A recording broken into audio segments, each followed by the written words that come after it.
mianatra eo a-tongotry Jesosy isan'andro.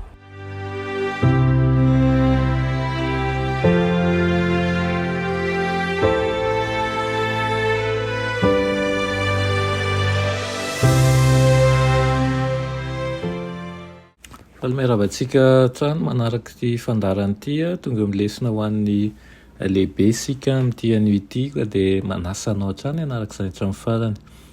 Mialohan'ny dirantsika ny amin'ny votoatin-dresaka dia hivavaka isika.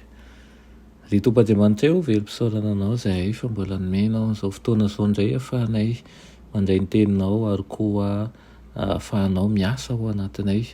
Mangataka aminao Tompo mba mela ny fahadisoana sy ny helokai rehetra fa tsy toa momba ana avokoa ny ataonay sy izay rehetra momba anay. Torohy ny lalana madio sy mahitsy ary ampianaro ny fahamarinanao izay. Anaran'i Jesosy, amen.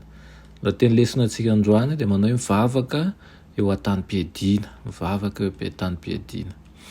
Mandrisika ny mpino izay hoariny amin'ny miaramila i Paoly eo amin'ny famaranana ny antsony mba hanao ny vavaka ho vaindohan-draharaha zany, hivavaka mandrakariva ho an'ny olona masina rehetra hozy sy ho azy ihany koa iraka izay mikajy zany. Azo raisina ho anisan'ilay sary anohatra momba ny tafika ihany koa io antsony ho amin'ny fivavahana io satria fomba nahazatra tamin'ny ady fahiny koa manko mivavaka miantso an'Andriamanitra na hoe ireo Andriamanitra teo an-tany-piadiana. Andehaka ohatra amin'ny Baiboly ohatra isika rehefa nanao antso amin'ny firotsahana an'ady Jahazela dia ny taonan'ny Joda sy ny mponina rehetra tany Jerosalema i Josafata ny ankoka teo anatrihan'i Jehovah hozy izy ka nivavaka. Na dia tsy voalaza ho fitaovam-piadiana fahafito aza ny vavaka dia ampahany lehibe kosa ao amin'ny antson'ny Paoly.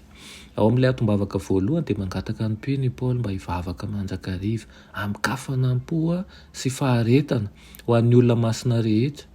Raha tia ny fiangolana andresy amin'ny ady atao amin'ny ratsy dia mila miantehatra amin'Andriamanitra amin'ny alalan'ny mivavaka tarihan'ny fanahy masina izy. Ny atom-bavaka Paoly faharoa dia ho an'ny tenany mba omen'Andriamanitra azy ny hafatra tokony ho toriana. Izy mba omenahy amin'ny fotoana mety, amin'ny fomba araka ny tokony ho izy ihany koa. Dia ny amin'ny loha hevitra manandanja indrindra. Ny zava-miafina momba ny filazantsara. Io farany io dia azontsika lazaina hoe tsy ambaratelo fantatry ny rehetra dia ny fidiran'Andriamanitra santsehatra tao amin'ny Kristy ho fanavotana ny jentilisa sy ny jiosy ka namboarany azy ireo olom-baovao anankiray. Izay famantarana ny fahatanteran-dravitr'Andriamanitra dia ny anangonany indray ny zavatra rehetra ho iray ao amin'ny Kristy. Dia nio anie ireo antso reto hoe antso amin'ny vavaka ao amin'ny testameta vaovao. Dia rehefa mandinika azy ianao asaiko mamaky ianao ny amin'ny Lioka 7:20 sy ny Filipiana 4:4 mahita isika antso maro ao anatin'izany. Antso mba hifaharana, antso mba hahafahana mijoro mandrakariva.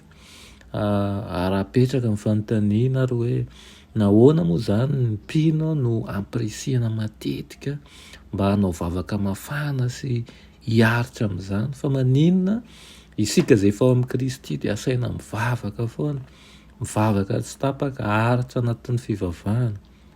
Dia valon'ny roa no hita ao amin'ny sary anohatry Paoly. Dia ny voalohany dia mampiorikoditra sady tena misy tokoa ilay ady ara-panahy, tena misy ary hifanaovana amin'ny fahavalo dia ny fanahy ratsy izay maro, tsy ray tsy roa fa tena maro izy ireo.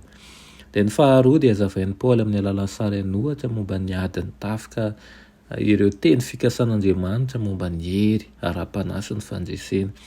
Izany hoe ny fizotoana, fahazotoana amin'ny fivavahana mafana no mahatonga antsika ho afaka handray anjara tsara amin'ireo teny fikasana. Ny fahazotoantsika mivavaka mafana ihany koa zany no manosika antsika hanome lanja sy hankasitraka an'Andriamanitra noho ny are-pahasoavany. Ary fahatelo farany ny fahazotoantsika mivavaka ihany koa dia manampy antsika novo hery hoentintsika mandresy any ratsy manjakariva. Ary ihany koa mba hahatonga antsika ho iray ao amin'ny Kristy Jesosy ary eo amin'Andriamanitra anankiray. Tsarovy fa na dia Kristy ary ao izy dia naharitra ny vavaka, mifomaraina be izy mivavaka, efa izy amin'Andriamanitra azy zay. Maika mova isika izay ataontsika hoe marefo dia marefo ao anatin'ny ady, aoka isika azoto hivavaka, azoto hifahatra ihany koa amin'ny fanangoleny devoly. Amen. Dia Andriamanitra tsara indrindra mbola misaotra anao indray ny amin'izany teninao izany amin'ity anio ity, mampianatra anay fa tokony azoto hivavaka manjakariva izay.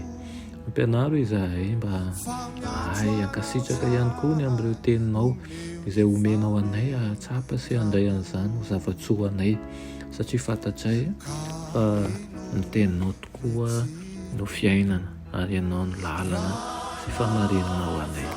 Amin'ny anaran'i Jesosy, amen.